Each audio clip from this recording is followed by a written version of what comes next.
Hi students, welcome to the class. Now we are going to discuss the topic types of decision making situations. നമുക്ക് decision എന്താണ്, decision മേക്കിങ്ങിൻ്റെ importance ഒക്കെ നമ്മൾ discuss ചെയ്തിട്ടുണ്ടായിരുന്നു. ഇനി decision making പല സിറ്റുവേഷൻസിലുണ്ടാകാം, അതിൻ്റെ different types ആണ് നമ്മൾ ഇനി നോക്കാൻ പോകുന്നത്. നമുക്ക് ഒരു ഡിസിഷൻ്റെ റിസൾട്ട് നമുക്ക് മുൻകൂട്ടി അറിയാം എന്നുണ്ടെങ്കിൽ അങ്ങനെയുള്ള ഡിസിഷൻ എടുക്കാൻ നമുക്ക് എളുപ്പമായിരിക്കും. അതായത് സർട്ടൻ ഡിസിഷൻ നമുക്ക് എടുത്തു കഴിഞ്ഞാൽ അതിൻ്റെ ഔട്ട്കം എന്താണ് എന്ന് സർട്ടനായിട്ട് നമുക്ക് അറിയാമെന്നുണ്ടെങ്കിൽ ആ ഡിസിഷൻ മേക്കിംഗ് എളുപ്പമായിരിക്കും. പക്ഷേ mostly in life problems the decision maker has to deal with situations where uncertainty of the outcome prevail. എവിടെയാണെങ്കിലും നമുക്ക് റിയൽ ലൈഫ് സിറ്റുവേഷൻസിൽ നമുക്ക് അൺസർട്ടൻ ആയിട്ടുള്ള പല കാര്യങ്ങളും ഫേസ് ചെയ്യേണ്ടി വരും. അപ്പം ഡിസിഷൻ മേക്കിംഗ് അങ്ങനെയുള്ള കേസസിൽ കുറച്ചും കൂടി കോംപ്ലിക്കേറ്റഡ് ആകും. എന്നിരുന്നാലും നമുക്ക് എന്തൊക്കെയാണ് നമുക്ക് ഡിസിഷൻ മേക്കിംഗ് സിറ്റുവേഷൻസ് എന്നുള്ളതെന്ന് നോക്കാം. പ്രധാനമായിട്ടും 3 types of decision making situations ആണ് വരുന്നത്. First one, decision making under certainty. Next, decision making under uncertainty and decision making under risk. അപ്പം സർട്ടനിറ്റി വരുന്ന കേസസിൽ ഡിസിഷൻ മേക്കിംഗ് ഈസിയാണ്. അവിടെ നമുക്ക് സ്റ്റാറ്റിസ്റ്റിക്കൽ മെത്തേഡ്സ് ഒന്നും യൂസ് ചെയ്യേണ്ട ആവശ്യമില്ല, നമുക്ക് ഈസി ആയിട്ട് തന്നെ ഡിസിഷൻ എടുക്കാൻ സാധിക്കും. സെക്കൻഡ് കേസിലും തേർഡ് കേസിലും നമുക്ക് അവിടെ ചില സ്റ്റാറ്റിസ്റ്റിക്കൽ മെത്തേഡ്സ് അപ്ലൈ ചെയ്യേണ്ടി വരും. നമുക്ക് ആ ഡിസിഷൻ കുറച്ചും കൂടി റിഗ്രറ്റ് ആകാതിരിക്കാൻ, അല്ലെങ്കിൽ നമുക്ക് അതിന് കുറച്ചും കൂടി ആക്യുറേറ്റ് ആക്കാൻ വേണ്ടി നമുക്ക് ചില മെത്തേഡ്സ് നമ്മൾ സ്റ്റാറ്റിസ്റ്റിക്കൽ മെത്തേഡ്സ് ഒക്കെ നമ്മൾ യൂസ് ചെയ്യും. അപ്പം ഇതിൽ ഓരോന്നും എന്തൊക്കെയാണ് എന്നുള്ളത് നമുക്ക് നോക്കാം. ഫസ്റ്റ് ടൈപ്പ് എന്ന് പറയുന്നത് ഡിസിഷൻ മേക്കിംഗ് അണ്ടർ സർട്ടനിറ്റി ആണ്. അപ്പോൾ ഇവിടെ നമുക്ക് ഒരു സിറ്റുവേഷൻ, നമ്മളൊരു ഡിസിഷൻ എടുത്തു കഴിഞ്ഞാൽ നമുക്ക് അതിൻ്റെ സിറ്റുവേഷൻ എന്താണെന്നുള്ളതും അതിൻ്റെ ഔട്ട്കം എന്താണെന്നുള്ളതും നമുക്ക് സർട്ടൻ ആണ്. അതുകൊണ്ട് തന്നെ നമുക്കത് അറിയാം എന്താണ് അതിൻ്റെ റിസൾട്ട്, ആഫ്റ്റർ എഫക്റ്റ് എന്നുള്ളത്.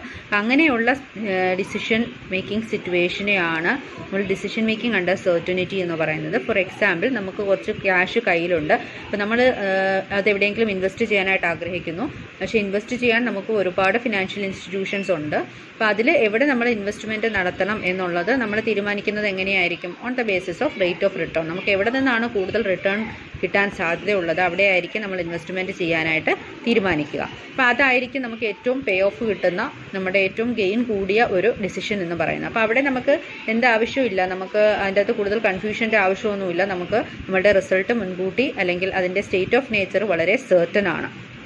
Okay, so in this case the decision maker knows with certainty the consequence of every alternative or decision choice. The decision maker presumes that only one state of nature is relevant for this purpose. അപ്പം അതിൻ്റെ അകത്ത് ഒരു state of nature തന്നെയാണ് നല്ലത് എന്നുള്ളത് നമുക്ക് അറിയാൻ സാധിക്കും, അല്ലെങ്കിൽ അത് സർട്ടൻ ആണ്. അപ്പോൾ he identifies the state of nature, takes it for granted and presumes complete knowledge so as to its occurrence. അപ്പം നമ്മളൊരു സ്റ്റേറ്റ് ഓഫ് നേച്ചർ തന്നെ റെലവൻ്റ് ആയിട്ട് എടുക്കുകയും അത് അവിടെ തന്നെ ആ ഒരു ഡിസിഷൻ, ആ ഒരു സിറ്റുവേഷനിൽ തന്നെ നമ്മൾ ആ ഡിസിഷൻ എടുക്കാൻ തീരുമാനിക്കുകയും ചെയ്യും. എക്സാമ്പിൾ നമ്മളിപ്പോൾ പറഞ്ഞത് തന്നെയാണ്. Suppose they wants to invest in one of the financial institution and each of them pays different rates of return. He can select that institution which pays highest return because only one is the best act.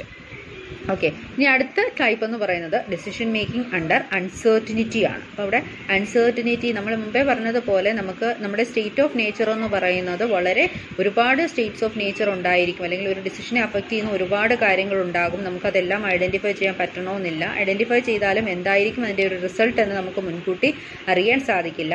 അങ്ങനെ വരുമ്പോൾ അവിടെ uncertainty ആണുള്ളത്. എന്താണ് സംഭവിക്കുക എന്ന് നമുക്ക് ഒരിക്കലും predict ചെയ്യാൻ പറ്റില്ല, അല്ലെങ്കിൽ പ്രോബബിലിറ്റി ഒന്നും നമുക്ക് ഇവിടെ ഐഡൻറ്റിഫൈ ചെയ്യാൻ പറ്റില്ല. When the decision maker faces multiple states of nature but he has no means to arrive at probability values to the likelihood or chances of occurrence of these states of nature, the problem is a decision problem under uncertainty. ഇപ്പോൾ problem under uncertainty എന്ന് പറയുന്നത് എന്താണ്? ഒരു decision മേക്കർക്ക് ഒരുപാട് States of nature ഒരു decision എടുക്കുന്നതുമായി ബന്ധപ്പെട്ട് face ചെയ്യുന്നുണ്ടാകാം. But അത് എത്രമാത്രം സാധ്യതയുണ്ട്, അതിനൊരു സർട്ടനിറ്റിയും ഇല്ല അതിൻ്റെ ഒക്യുറൻസിന്. അപ്പം അവിടെ അങ്ങനെ വരുമ്പോൾ അവിടെ എന്താണ്? അൺസർട്ടനിറ്റി ആണ് ഉള്ളത്. അപ്പം ഫോർ എക്സാമ്പിൾ പറയുവാണെങ്കിൽ, നമുക്ക് നമ്മളൊരു പുതിയ പ്രോഡക്റ്റ് ലോഞ്ച് ചെയ്യാനായിട്ട് തീരുമാനിക്കുന്നു. അത് സക്സസ്ഫുൾ ആകുമോ ഇല്ലയോ എന്നുള്ളത് ഡിപ്പെൻഡ് ചെയ്യുന്ന ഒരുപാട് സ്റ്റേറ്റ്സ് ഓഫ് നേച്ചർ അതിൻ്റെ അകത്ത് വരുന്നുണ്ട്. അതായത് മൾട്ടിപ്പിൾ സ്റ്റേറ്റ്സ് ഓഫ് നേച്ചർ അവിടെ വരുന്നുണ്ട്. അപ്പോൾ അതിൻ്റെ റിസൾട്ട് എന്താണെന്നുള്ളത് നമുക്ക് അതിൻ്റെ പ്രോബബിലിറ്റി ഒരിക്കലും നമുക്ക് എന്ത് ചെയ്യാൻ പറ്റില്ല, പ്രെഡിക്റ്റ് ചെയ്യാൻ പറ്റില്ല, അൺസർട്ടൻ ആണ്. അല്ലെങ്കിൽ ഒരു പുതിയ പ്ലാന്റ് സെറ്റപ്പ് ചെയ്യുന്നു. അപ്പോൾ ഇങ്ങനെയൊക്കെയുള്ള ഡിസിഷൻസിൽ എപ്പോഴും അൺസർട്ടനിറ്റി ഉണ്ട്. അപ്പം in business there are many problems of this nature. ബിസിനസ്സിൽ കൂടുതലും ഈ അൺസർട്ടൺ ആയിട്ടുള്ള പ്രോബ്ലംസ് ആണ് വരുന്നത്. അപ്പം here the choices of decision largely depends on how the decision maker views the situation. അപ്പോൾ എപ്പോഴും നമ്മൾ അവിടെ ഒരു ചോയ്സ് തീരുമാനിക്കുന്നത് ഏത് സിറ്റുവേഷൻ, ഓരോ സിറ്റുവേഷനെയും എങ്ങനെയാണ് ഡിസിഷൻ മേക്കർ കാണുന്നത്, അയാളുടെ ഒരു വ്യൂ പോയിന്റിനെ ബേസ് ചെയ്തിട്ടായിരിക്കും അവിടെ ഒരു ഡിസിഷൻ ഉണ്ടാകുന്നത്. അപ്പം അങ്ങനെയാണെങ്കിലും നമുക്ക് ഒരു ഡിസിഷൻ മേക്കർക്ക് ഈ അൺസർട്ടനിറ്റി സിറ്റുവേഷൻസിൽ ഈ പ്രോബ്ലം സോൾവിങ്ങിനായിട്ട് ചൂസ് ചെയ്യാവുന്ന ചില ചോയ്സസുകളുണ്ട്. അതിൽ പ്രധാനമായിട്ടും വരുന്നതാണ് maxi max criterion, mini max criterion, then maxi min criterion, then Laplace criteria അല്ലെങ്കിൽ ക്രൈറ്റീരിയ ഓഫ് ഈക്വലി ലൈക്ലിഹുഡ് എന്ന് പറയും, then Hurwicz alpha criteria. It's also called criteria of realism or criteria of rationality. Okay, ഇത്രയുമാണ് നമുക്ക് uncertainty face ചെയ്യാൻ available ആയിട്ടുള്ള choices. അപ്പോൾ അങ്ങനെയാണ് uncertain സിറ്റുവേഷനിൽ നമ്മളൊരു ഡിസിഷൻ എടുക്കുന്നതിന് നമ്മൾ ഒരു സ്റ്റാറ്റിസ്റ്റിക്കൽ ബേസിസിൽ നമുക്ക് എങ്ങനെയാണ് ആ പ്രോബ്ലം സോൾവ് ചെയ്യാനായിട്ട് നമുക്ക് ഈ ഡിഫറെൻറ്റ് ചോയ്സസ് എങ്ങനെയാണ് നമ്മൾ യൂസ് ചെയ്യുന്നത് എന്നുള്ളത് നമുക്കിതിൽ ഓരോ ചോയ്സുകളും എന്തൊക്കെയാണ് എന്നുള്ളത് ഡീറ്റെയിൽ ആയിട്ട് നോക്കാം. The first one was Maximax decision criteria. Maximax എന്ന് പറയുന്നത് ഒരു അബ്രിവേഷൻ ആണ്. That is maximum of the maxima. Maximum of the maxima എന്നുള്ള ആ ഒരു ടേം തന്നെയാണ് മാക്സിമാസ് എന്ന് അബ്രിവേറ്റ് ചെയ്ത് പറഞ്ഞിരിക്കുന്നത്. ഇതിനെ നമുക്ക് ക്രൈറ്റീരിയ ഓഫ് ഒപ്റ്റിമിസം എന്നും പറയാം. ഒപ്റ്റിമിസം എന്ന് പറഞ്ഞാൽ നമുക്കറിയാലോ ഏറ്റവും നല്ലതായിരിക്കും എന്നുള്ള നമ്മളുടെ ഒരു വിശ്വാസമാണ് ഒപ്റ്റിമിസം, അല്ലേ? അപ്പം ഇവിടെ അത് തന്നെയാണ് മാക്സിമം ഓഫ് മാക്സിമം, അല്ലേ? എപ്പോഴും ഒരു ഒപ്റ്റിമിസ്റ്റ് അല്ലെങ്കിൽ ഏറ്റവും നല്ലത് കിട്ടും എന്ന് തീരുമാനിക്കുന്ന ഒരു ഡിസിഷൻ മേക്കർ ഈ മാക്സിമം പേ ഓഫ് ആയിരിക്കും ഓരോന്നിൽ നിന്നും എക്സ്പെക്റ്റ് ചെയ്യുന്നത്. അതായത് എല്ലാത്തിലും ഏറ്റവും ഹൈ ആയിട്ടുള്ളത് ഒരു റിസൾട്ട് അല്ലെങ്കിൽ ഒരു ഗെയിൻ കിട്ടും എന്നായിരിക്കും പ്രതീക്ഷിക്കുന്നത്. Suppose for each act there are 3 possible payoff corresponding to 3 states of nature as the given following decision matrix. ഇവിടെ ഒരു ഡിസിഷൻ മെട്രിക്സ് തന്നിട്ടുണ്ട്. ഇവിടെ നമുക്ക് 3 ഓൾട്ടർനേറ്റീവ്സ്, ഡിസിഷൻസിനുള്ള 3 ഓൾട്ടർനേറ്റീവ്സ് തന്നിട്ടുണ്ട്. A1, A2 and A3 and 3 States of nature തന്നിട്ടുണ്ട്. S1, S2 and S3. അപ്പം A1 എന്ന് പറയുന്ന ഒരു ഡിസിഷൻ നമുക്ക് എടുക്കുമ്പോൾ അതിൻ്റെ ഫസ്റ്റ് സ്റ്റേറ്റ് ഓഫ് നേച്ചർ S1ൽ നമുക്ക് കിട്ടുന്ന പേ ഓഫ് എന്ന് പറയുന്നത് 220 ആണ്. ദെൻ ആ സെയിം ഡിസിഷൻ തന്നെ S2 എന്ന് പറയുന്ന സ്റ്റേറ്റ് ഓഫ് നേച്ചറിൽ നമുക്ക് കിട്ടുന്ന പേ ഓഫ് 160 ആണ്. S3 എന്ന് പറയുന്ന സ്റ്റേറ്റ് ഓഫ് നേച്ചറിൽ A1 എന്ന് പറയുന്ന ഡിസിഷൻ എടുക്കുമ്പോൾ നമുക്ക് കിട്ടുന്ന പേ ഓഫ് 140 ആണ്. അപ്പം ഇതിൻ്റെ അകത്ത് നമ്മൾ നോക്കുക എന്താണ് ഏറ്റവും മാക്സിമം ആയിട്ടുള്ള പേ ഓഫ്. ഫസ്റ്റ് ഡിസിഷനിൽ ഏത് സ്റ്റേറ്റ് ഓഫ് നേച്ചറിലാണ് ഏറ്റവും മാക്സിമം കിട്ടുന്ന പേ ഓഫ് എന്ന് നോക്കുക. അപ്പം നമുക്കറിയാം A1ൽ ഏറ്റവും കൂടുതലായിട്ട് വന്നിരിക്കുന്ന പേ ഓഫ് 220 ആണ്. അപ്പം അതുപോലെ തന്നെ നമ്മൾ A2 നോക്കുക. A2ൽ ഓരോ സ്റ്റേറ്റ്സ് ഓഫ് നേച്ചറിലും നമുക്ക് കിട്ടിയിരിക്കുന്ന പേ ഓഫ്സ് ഏതൊക്കെയാണെന്ന് നോക്കുക. 180, 190 ആൻഡ് 170 ആണ്. ഇതിൻ്റെ അകത്ത് മാക്സിമം ഏതാണ്? 190 ആണ്. അപ്പം A2ൽ ഏറ്റവും നല്ലൊരു ഡിസിഷൻ വന്നിരിക്കുന്നത് 190 ആണ്. ദെൻ A3ൽ അതുപോലെ 3 സ്റ്റേറ്റ്സ് ഓഫ് നേച്ചറിൽ നമുക്ക് കമ്പയർ ചെയ്യുമ്പോൾ നമുക്ക് ഏറ്റവും ഹയസ്റ്റ് പേ ഓഫ് കിട്ടിയിരിക്കുന്നത് 200 ആണ്. അപ്പോൾ ഇതിൻ്റെ അകത്ത് ചെയ്യുന്നത്, അതായത് ഈ ഒരു പേ ഓഫ് ടേബിൾ എക്സാമ്പിളായിട്ട് കൊടുത്തിരിക്കുന്നത് ഇവിടെ എങ്ങനെയാണ് നമ്മൾ മാക്സിമാക്സ് അപ്ലൈ ചെയ്യുന്നത്, മാക്സിമാക്സ് ക്രൈറ്റീരിയ അപ്ലൈ ചെയ്യുന്നത് എന്നുള്ളതാണ്. അപ്പോൾ ഇവിടെ നമ്മൾ എപ്പോഴും ഹയസ്റ്റ് റിസൾട്ടാണ് നമ്മൾ എക്സ്പെക്റ്റ് ചെയ്യുന്നത്, ഒപ്റ്റിമിസമാണ്. അപ്പം ഇതിൻ്റെ അകത്ത് നമ്മൾ ഓരോ ഡിസിഷൻ്റെയും മാക്സിമം കിട്ടുന്ന പേ ഓഫ് നമ്മൾ എടുത്തു. A1ൻ്റെ 220, A2ൻ്റെ 190, ദെൻ A3ൻ്റെ എത്രയാണ്? 200.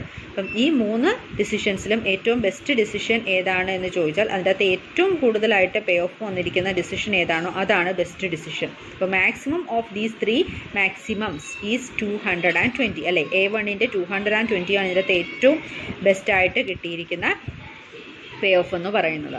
അപ്പം consequently according to the maximax criteria the decision is to choose A1. അപ്പം ഈ മാക്സിമാസ് ക്രൈറ്റീരിയ അനുസരിച്ച് നമ്മൾ പറഞ്ഞല്ലോ മാക്സിമം ഓഫ് മാക്സിമം. അപ്പം ഇവിടെ നമ്മൾ എന്താ ചെയ്തത്? ഓരോ ഡിസിഷൻസിൻ്റെയും ഓരോ സ്റ്റേറ്റ്സ് ഓഫ് നേച്ചറിൽ നോക്കുമ്പോൾ ഏറ്റവും മാക്സിമം ആയിട്ട് വരുന്ന ഓരോ ഡിസിഷൻ്റെയും നമ്മൾ എടുത്തു. എന്നിട്ട് ആ 3 ഡിസിഷൻസിൻ്റെയും അല്ലെങ്കിൽ 3 ഓൾട്ടർനേറ്റീവ്സിൻ്റെയും, ഡിസിഷൻസ് അല്ല ഓൾട്ടർനേറ്റീവ്സ് ആണ്. അപ്പം ഓരോ ഓൾട്ടർനേറ്റീവ്സിൻ്റെയും കമ്പയർ ചെയ്തിട്ട് ഏറ്റവും ഹയസ്റ്റ് പേ ഓഫ് ഏത് ഓൾട്ടർനേറ്റീവിനാണ് എന്നുള്ളത് നമ്മൾ സെലക്ട് ചെയ്തു. അത് തന്നെയാണ് നമ്മൾ ബെസ്റ്റ് ഡിസിഷനായിട്ട് ചൂസ് ചെയ്യുന്നത്.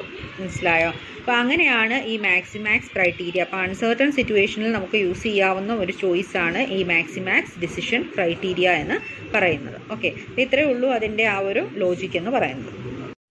ഹിയർ ദ നെക്സ്റ്റ് ക്രൈറ്റീരിയ അല്ലെങ്കിൽ ചോയ്സ്, നമ്മൾ ഡിസിഷൻ മേക്കിംഗ് അണ്ടർ സെർട്ടനിറ്റിയിൽ നമുക്ക് വേറെ ഒരു ചോയ്സ് അവൈലബിൾ ആണ് നമുക്ക് അൺസർട്ടനിറ്റിയിൽ ഡിസിഷൻ എടുക്കാനായിട്ട്. That is minimax decision criteria. ഇതും ഒരു അബ്രിവേഷൻ ആണ്. ഇവിടെ എന്ന് പറഞ്ഞാൽ മിനിമം ഓഫ് മാക്സിമം എന്നുള്ള ആ ഒരു ഫ്രേസിൻ്റെ അബ്രിവേഷൻ ആണ് മിനിമാക്സ് ആയിട്ട് ഇവിടെ യൂസ് ചെയ്യുന്നത്. ഇത് നമ്മൾ മുമ്പേ പറഞ്ഞതിൻ്റെ നേരെ ഓപ്പോസിറ്റാണ്. മുമ്പേ നമ്മൾ പറഞ്ഞത് എന്താണ് മാക്സിമാക്സ്. അത് നമ്മൾ എപ്പോഴും യൂസ് ചെയ്യുന്ന സിറ്റുവേഷൻ എന്ന് പറഞ്ഞാൽ നമ്മൾ പേ ഓഫ് നമ്മളുടെ ഗെയിൻ അല്ലെങ്കിൽ പ്രോഫിറ്റ് അങ്ങനെയുള്ള സിറ്റുവേഷനിൽ നമുക്ക് എപ്പോഴും പ്രോഫിറ്റ് കൂട്ടിയിരിക്കുന്നതാണല്ലോ നല്ലത്. അപ്പം അങ്ങനെ ഒപ്റ്റിമിസം വ്യൂ ആയിട്ടുള്ള ഡിസിഷൻ മേക്കർക്ക് ആപ്റ്റ് ആയിട്ടുള്ള ഒരു ക്രൈറ്റീരിയ ആണ് മാക്സിമാക്സ് ക്രൈറ്റീരിയ എന്ന് പറയുന്നത്. മിനിമാക്സ് ക്രൈറ്റീരിയ എന്ന് പറയുന്നത് ഇവിടെയും നമുക്ക് നഷ്ടം കുറയുക എന്നുള്ളതാണ്. നമ്മൾ പോസിറ്റീവായിട്ടുള്ള കാര്യം തന്നെയാണ് ചിന്തിക്കുന്നത്.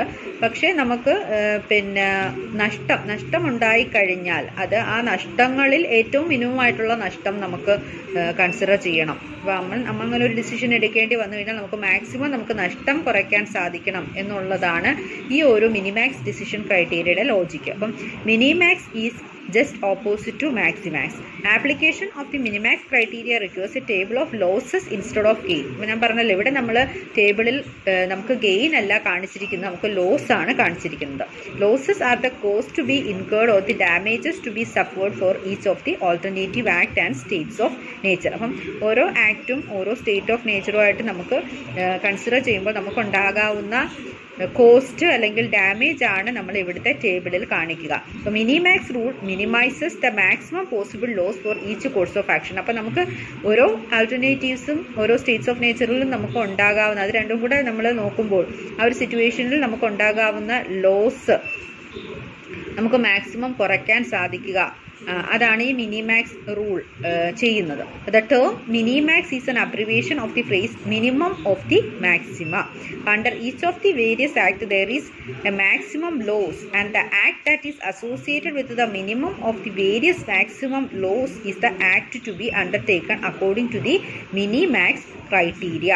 അപ്പോൾ ഇവിടെ നമ്മൾ നോക്കുമ്പോൾ ഓരോ ആക്റ്റും നമ്മൾ എടുക്കും. അതിൻ്റെ അകത്ത് ഓരോ അല്ലെങ്കിൽ ആക്ട് എന്ന് പറയുന്ന ഓരോ ഓൾട്ടർനേറ്റീവ്സ് ആണ്. ഓരോ ഓൾട്ടർനേറ്റീവ്സിലും ഓരോ സ്റ്റേറ്റ്സ് ഓഫ് നേച്ചറുമായിട്ട് നമ്മൾ നോക്കുമ്പോൾ നമുക്ക് ഉണ്ടായിരിക്കുന്ന ലോസ് അതിൻ്റെ അകത്ത് ഏറ്റവും മാക്സിമം ആയിട്ട് ലോസ് വന്നിരിക്കുന്നത് ഏതാണെന്ന് നോക്കും. ആദ്യം നമ്മൾ നോക്കുന്നത് മാക്സിമം തന്നെയാണ്. മാക്സിമം ലോസ് ഓരോ ഓൾട്ടർനേറ്റീവ്സിലും വന്നിരിക്കുന്നത് എത്രയാണ് എന്നുള്ളത് നമ്മൾ നോക്കും. എന്നിട്ട് നമ്മൾ ഓരോ ഓൾട്ടർനേറ്റീവ്സിലും വന്നിരിക്കുന്ന ലോസസ് നമ്മൾ എടുക്കുകയും അതിൻ്റെ അകത്ത് ഏറ്റവും മിനിമം ആയിട്ട് ലോസ് വന്നിരിക്കുന്നത് ഏത് ഓൾട്ടർനേറ്റീവിനാണെന്ന് നമ്മൾ കൺസിഡർ ചെയ്യും. അപ്പോൾ അതാണ് മിനിമം ഓഫ് മാക്സിമം. ആദ്യം നമ്മൾ എടുത്തിരിക്കുന്നത് എന്താണ്? ഓരോന്നിൻ്റെ മാക്സിമം ലോസ് ആണ്. ആ മാക്സിമം ലോസസിൽ ഏറ്റവും മിനിമം ആയിട്ട് വന്നിരിക്കുന്ന ലോസ് ഏതിൻ്റെ ഡിസിഷനിലാണ് അല്ലെങ്കിൽ ഏത് ഓൾട്ടർനേറ്റീവിലാണ് ആ ഓൾട്ടർനേറ്റീവിനെയാണ് നമ്മളിവിടെ എന്തായിട്ട് എടുക്കുന്നത്? നമ്മുടെ ഡിസിഷനായിട്ട് നമ്മൾ എടുക്കാൻ പോകുന്നത്. അപ്പം ഹിയർ ഗിവൻ എ ടേബിൾ ഒരു ലോസ് ടേബിൾ ആണ് നമുക്ക് തന്നിരിക്കുന്നത്. Suppose the loss table is A1, A2, A3. അതുപോലെ സ്റ്റേറ്റ്സ് ഓഫ് നേച്ചറും തന്നിട്ടുണ്ട്. അപ്പം ഇവിടെ കണ്ടല്ലോ ഇതൊരു ലോസ് ടേബിൾ ആണ്. ഇവിടെ നമുക്ക് ഓരോ ഇപ്പം A1 എന്ന് പറയുന്ന ഡിസിഷൻ എടുത്താൽ state of nature first state of നേച്ചറിൽ 0 ലോസ് ആണ്. സെക്കൻഡ് സ്റ്റേറ്റ് ഓഫ് നേച്ചറിൽ 3 ആണ്. ദെൻ തേർഡ് സ്റ്റേറ്റ് ഓഫ് നേച്ചറിൽ 18 ആണ്. അതുപോലെ തന്നെ A2വിൻ്റെ തന്നിട്ടുണ്ട്. അപ്പോൾ A1ൽ നമുക്ക് ഏറ്റവും മാക്സിമം ലോസ് വന്നിരിക്കുന്നത് 18 ആണ് അല്ലേ? അത്രയും ആണ് മാക്സിമം നമുക്ക് A1ൽ ഉണ്ടാകാവുന്ന നഷ്ടം. ദെൻ A2വിൽ എത്രയാണ് നമുക്ക് മാക്സിമം ഉണ്ടാകാവുന്ന ലോസ്? 14 ആണ്. 4014 അതിൽ 14 ആണ് ഏറ്റവും മാക്സിമം ഉണ്ടാകാവുന്ന ലോസ്. ദെൻ A3ൽ നമുക്ക് മാക്സിമം ഉണ്ടാകാവുന്ന ലോസ് 10 ആണ്. 10,6,0 അതായത് ഏറ്റവും ഹയസ്റ്റ് മാക്സിമം ലോസ് എന്ന് പറയുന്നത് 10 ആണ്. അപ്പോൾ ഇവിടെ നമ്മൾ എല്ലാത്തിൻ്റെയും മാക്സിമം ലോസസ് നമ്മൾ എടുത്തു. പക്ഷേ ഇനി നമ്മൾ എടുക്കാൻ പോകുന്നത് എന്താണ്? ഇതിൻ്റെ അകത്ത് ഏറ്റവും മിനിമം ലോസ് വന്നിരിക്കുന്നത് ഏത് ഓൾട്ടർനേറ്റീവിനാണ് എന്നുള്ളതാണ് നമ്മൾ നോക്കാൻ പോകുന്നത്. അപ്പോൾ ഇവിടെ A1ന് 18 ആണ് മാക്സിമം ലോസ്, A2ന് 14 ആണ്, ദെൻ A3ക്ക് 10 ആണ്. ഇതിൻ്റെ അകത്ത് ലീസ്റ്റ് ആയിട്ട് വന്നിരിക്കുന്നത് എന്താണ്? 10 ആണ്. That is A3. Thus, according to Minimax criteria, the decision maker should take decision for A3. അപ്പോൾ ഇവിടെ ഏറ്റവും ബെസ്റ്റ് ആയിട്ടുള്ള ഡിസിഷൻ എന്ന് പറയുന്നത് A3 ആണ് എന്നുള്ളത് നമുക്ക് മനസ്സിലാവും. ഓക്കെ, അപ്പം മാക്സ് ആവുമ്പോൾ നമ്മൾ എല്ലാത്തിൻ്റെയും മാക്സിമം, അത് പേ ഓഫ് ആയിരുന്നു അല്ലെങ്കിൽ ഗെയിൻ ടേബിൾ ആണ്. അപ്പോൾ അവിടെ നമുക്ക് ഗെയിൻ ഏറ്റവും മാക്സിമം ആക്കുക എന്നുള്ളതായിരുന്നു. അപ്പോൾ അതുകൊണ്ട് തന്നെ നമ്മൾ ആദ്യം ഓരോ ഓൾട്ടർനേറ്റീവ്സിൻ്റെ മാക്സിമം നമ്മൾ കൺസിഡർ ചെയ്യുകയും അതിൽ തന്നെ ഏറ്റവും മാക്സിമം വന്നിരിക്കുന്ന ഓൾട്ടർനേറ്റീവ് ബെസ്റ്റ് ഡിസിഷനായിട്ട് നമ്മൾ എടുക്കുകയാണ് ചെയ്തത്. ഇവിടെ മിനിമാക്സ് ആണ്. അപ്പോൾ ഇവിടെ ലോസ് ടേബിളിലാണ് നമ്മൾ മിനിമാക്സ് ക്രൈറ്റീരിയ അപ്ലൈ ചെയ്യുക. മിനിമാക്സ് ക്രൈറ്റീരിയ എന്ന് പറയുമ്പോൾ നമ്മൾ ആദ്യം തന്നെ എല്ലാ ഓൾട്ടർനേറ്റീവ്സിലും നമുക്കുണ്ടാകാവുന്ന മാക്സിമം ലോസ് നമ്മൾ കൺസിഡർ ചെയ്യുകയും മാക്സിമം ലോസസിൽ തന്നെ ഓരോ ഓൾട്ടർനേറ്റീവ്സിലും മാക്സിമം ലോസിൽ ഏറ്റവും മിനിമമായിട്ട് വന്നിരിക്കുന്ന ലോസ് ഏത് ഓൾട്ടർനേറ്റീവിനാണെന്ന് നോക്കിയിട്ട് നമ്മൾ ആ ഓൾട്ടർനേറ്റീവാണ് ബെസ്റ്റ് ഡെസിഷനായിട്ട് സെലക്ട് ചെയ്യുന്നത്. ഓക്കെ, അതാണ് minimax decision criteria. Okay, next one is Maximin decision criteria ആണ്.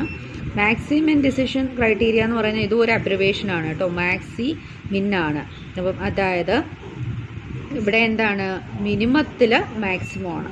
അപ്പം എല്ലാത്തിൻ്റെയും മിനിമം നമ്മൾ എടുക്കും. ആ മിനിമത്തിൽ ഏറ്റവും മാക്സിമം ആയിട്ട് വരുന്ന ഏതിലാണോ, ഏത് ഓൾട്ടർനേറ്റീവിലാണോ അതായിരിക്കും നമ്മുടെ ഡിസിഷനായിട്ട് നമ്മൾ ചൂസ് ചെയ്യേണ്ടത്. അപ്പോൾ ഇതിനെ നമ്മൾ ക്രൈറ്റീരിയ ഓഫ് പെസിമിസം എന്നാണ് പറയുന്നത്.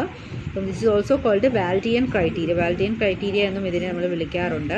അപ്പം പെസിമിസം എന്ന് പറഞ്ഞാൽ നമുക്കറിയാമല്ലോ, നമ്മളൊരു നെഗറ്റീവായിട്ടുള്ള റിസൾട്ട് നമ്മൾ എക്സ്പെക്റ്റ് ചെയ്യുന്നതാണ് പെസിമിസം എന്ന് പറയുന്നത്. അപ്പോൾ നമ്മുടെ ഒപ്റ്റിമിസത്തിന് നേരെ ഓപ്പോസിറ്റ് ആയിട്ടുള്ള ഒരു ടേമാണ് പെസിമിസം എന്ന് പറയുന്നത്.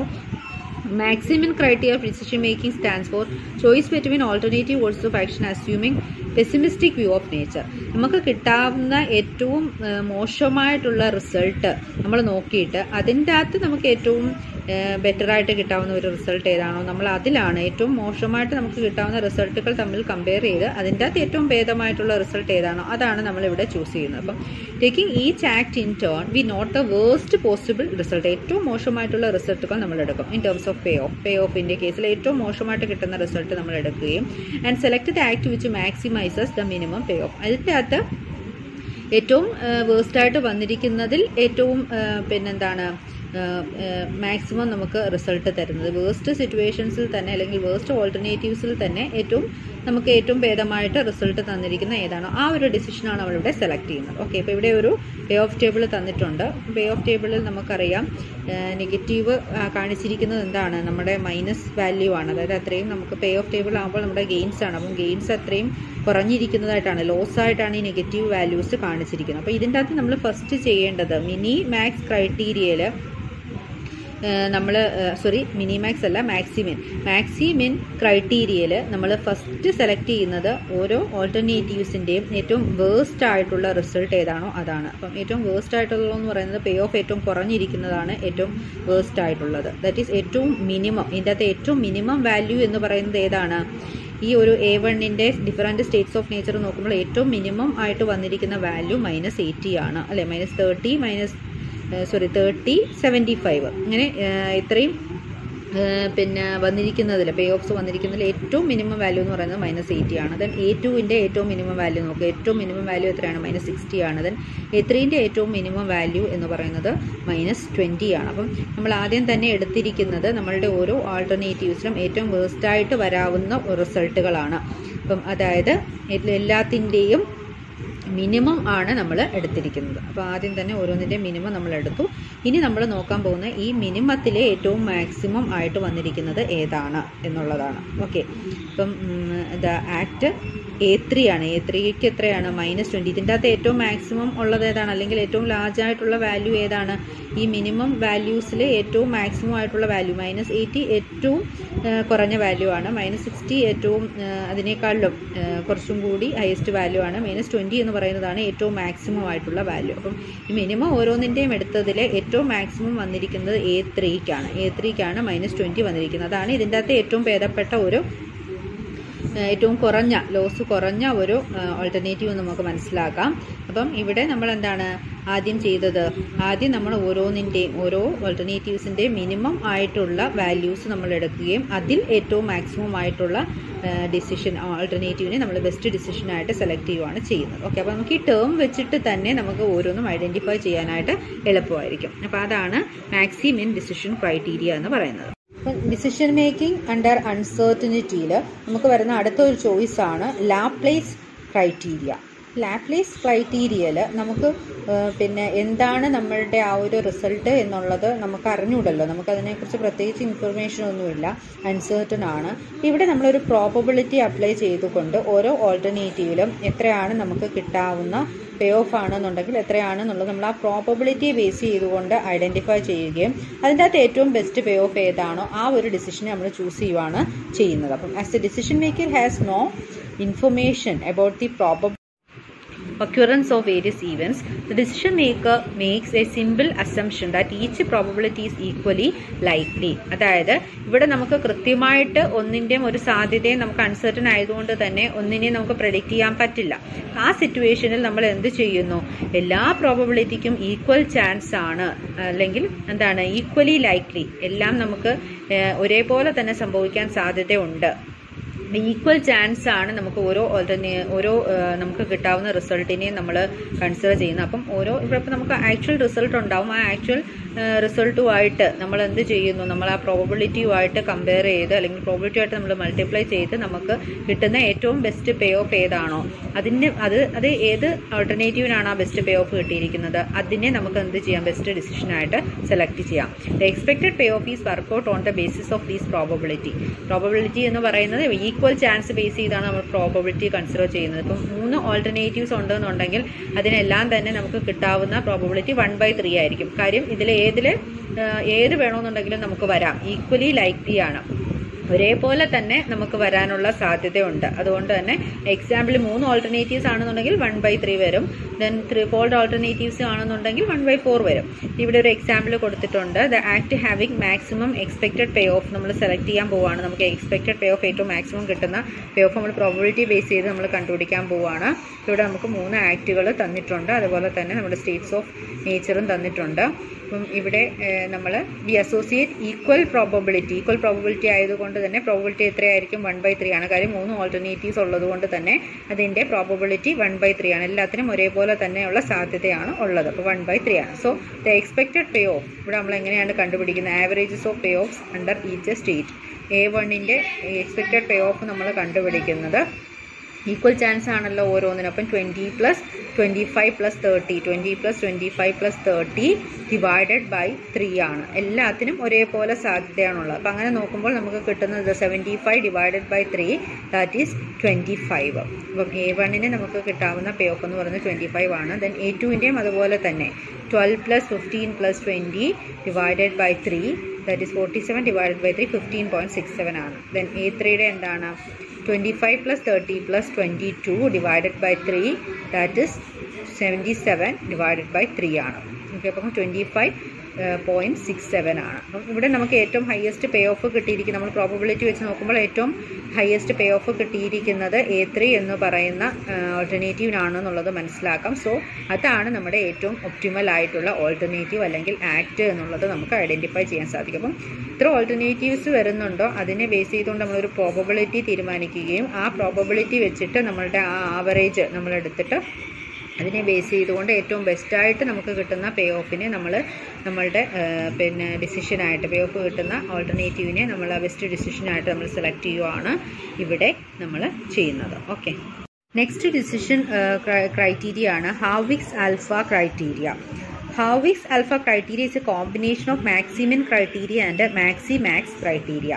നമ്മൾ 2 ക്രൈറ്റീരിയ ഡിസ്കസ് ചെയ്തിട്ടുണ്ടായിരുന്നു, max criteria, maximin criteria. Maximax criteria എന്ന് പറയുന്നത് ഒപ്റ്റിമിസം ആണ്, മാക്സിമിൻ ക്രൈറ്റീരിയ എന്ന് പറയുന്നത് പെസിമിസം ആണ്. അപ്പോൾ രണ്ടും ഓപ്പോസിറ്റ് ആയിട്ടുള്ള കോമ്പിനേഷൻ. അതായത് ഇവിടെ നമ്മൾ ഈ 2 ഇതിനെ ഒപ്റ്റിമിസത്തിനെയും പെസിമിസത്തിനെയും നമ്മളൊരു ആ ഒരു റേഞ്ചിനെ നമ്മൾ ഒരു സിമ്പൽ വഴി ഇൻഡിക്കേറ്റ് ചെയ്ത് നമ്മളൊരു ഫോർമുല ഉപയോഗിച്ചാണ് നമ്മളിവിടെ ഈ ഒരു ക്രൈറ്റീരിയ അനുസരിച്ച് നമ്മൾ ഡിസിഷൻ എടുക്കുന്നത്.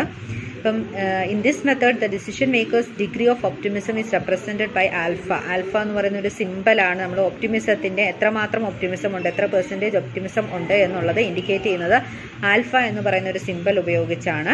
അത് 0 മുതൽ 1 വരെ വേരി ചെയ്യും. അതായത് ആൽഫ 1 എന്ന് പറഞ്ഞാൽ 100% ഒപ്റ്റിമിസമാണ്, ആൽഫ 0 ആണെന്ന് പറഞ്ഞാൽ കംപ്ലീറ്റ് പെസിമിസമാണ്, അല്ലെങ്കിൽ ഒപ്റ്റിമിസം തീരെ ഇല്ലാത്ത ഒരു സിറ്റുവേഷനാണ് ആൽഫ 0 എന്ന് പറയുന്നത്. അപ്പോൾ ഇതിൻ്റെ ഇടയ്ക്ക് വരും അതിൻ്റെ ആ ഒരു റേഞ്ച്, അതായത് എത്രമാത്രം നമുക്ക്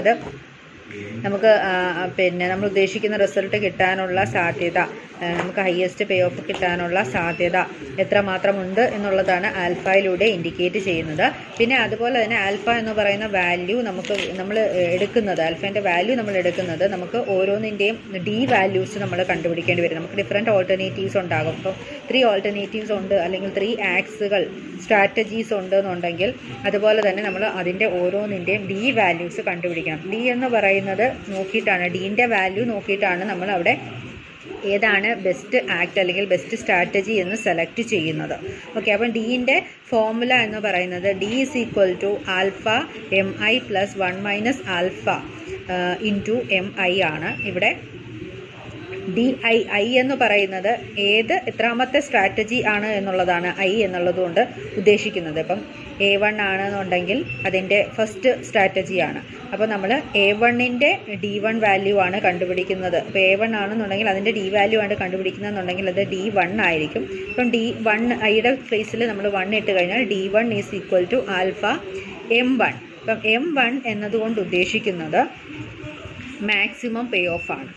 മനസ്സിലായത്? അതായത് എ എന്ന് പറയുന്ന ആ ഒരു സ്ട്രാറ്റജിയുടെ മാക്സിമം പേ ഓഫ് ഏതാണെന്നുള്ളത് നമുക്ക് ഡിഫറെൻറ്റ് സ്റ്റേറ്റ്സ് ഓഫ് നേച്ചറിൽ നോക്കുമ്പോൾ മാക്സിമം പേ ഓഫ് ഏതാണെന്നുള്ളത് അതാണ് ക്യാപിറ്റൽ ലെറ്റർ MI എന്നതുകൊണ്ട് ഉദ്ദേശിക്കുന്നത്.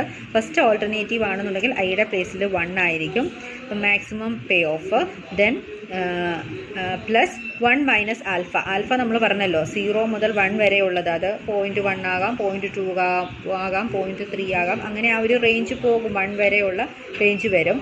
അപ്പം അത് നമ്മൾ 1 - അത് എത്രയാണോ വരുന്നത് അത് നമ്മൾ മൈനസ് ചെയ്യും. ദെൻ MI എന്നുദ്ദേശിക്കുന്നത് സ്മോൾ ലെറ്റർ MI എന്നുദ്ദേശിക്കുന്നത് മിനിമം പേ ഓഫ് ആണ്. അപ്പം ഫസ്റ്റ് ഓൾട്ടർനേറ്റീവിന് തന്നെ മാക്സിമം പേ ഓഫും നമുക്ക് ആ ടേബിളിൽ കാണാൻ സാധിക്കും, മിനിമം പേ ഓഫും കാണാൻ സാധിക്കും. അപ്പോൾ ഇതെല്ലാം എടുത്തിട്ട് നമ്മൾ ഡി വാല്യൂ കണ്ടുപിടിക്കും. അപ്പം ഡി വാല്യൂസ് നമ്മൾ ഓരോ ഓൾട്ടർനേറ്റീവ്സിനെ അല്ലെങ്കിൽ ഓരോ സ്ട്രാറ്റജീസിനെ കണ്ടുപിടിച്ചിട്ട് അതിൻ്റെ അകത്ത് ഏറ്റവും ഹയസ്റ്റ് പേ ഓഫ് കിട്ടുന്ന ഏതാണോ അതാണ് ബെസ്റ്റ് ഡിസിഷനായിട്ട് നമ്മളിവിടെ സെലക്ട് ചെയ്യുന്നത്. അപ്പം ഇതിന് നമ്മൾ ഹാർവിക്സ് ആൽഫ ക്രൈറ്റീരിയ എന്നാണ് വിളിക്കുന്നത്. അപ്പോൾ ആൽഫ അതായത് ഒപ്റ്റിമിസത്തിൻ്റെ ഒരു റേഞ്ച് ബേസ് ചെയ്തുകൊണ്ടാണ് നമ്മളിവിടെ ഒരു ഡിസിഷൻ എടുക്കുന്നത്.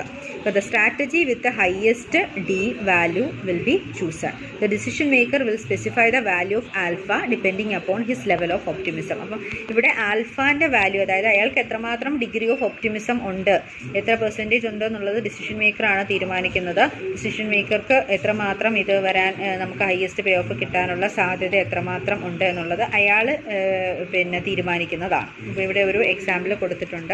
ഇപ്പോൾ നമുക്ക് ഡിഫറെൻറ്റ് ആക്സ് അല്ലെങ്കിൽ സ്ട്രാറ്റജി ഓൾട്ടർനേറ്റീവ്സ് തന്നിട്ടുണ്ട്, ദെൻ ഈ ഡിഫറെൻറ്റ് ഈവൻസും തന്നിട്ടുണ്ട്. ഇവിടെ നമുക്ക് ഡി വാല്യൂ കണ്ടുപിടിക്കണം. ഇപ്പോൾ അദ്ദേഹത്തിൻ്റെ ഇവിടെ കൊടുത്തിട്ടുണ്ട് let alpha is equal to 0.6 എന്ന്. 0 മുതൽ 1 വരെയാണല്ലോ റേഞ്ച് ചെയ്യുന്നത്. അപ്പോൾ ഇവിടെ ഒരു 0.6 വരെയാണ് ഡിസിഷൻ മേക്കറുടെ ആ ഒരു ഡിഗ്രി ഓഫ് ഒപ്റ്റിമിസം എന്ന് പറയുന്നത്. അപ്പം ഇവിടെ നമുക്ക് വേറെ എന്തൊക്കെയാണ് ഡി വാല്യൂ കണ്ടുപിടിക്കാനായിട്ട് വേണ്ടത്? MI ക്യാപിറ്റൽ ലെറ്റർ MI വേണം, അതായത് മാക്സിമം പേ ഓഫ് വേണം.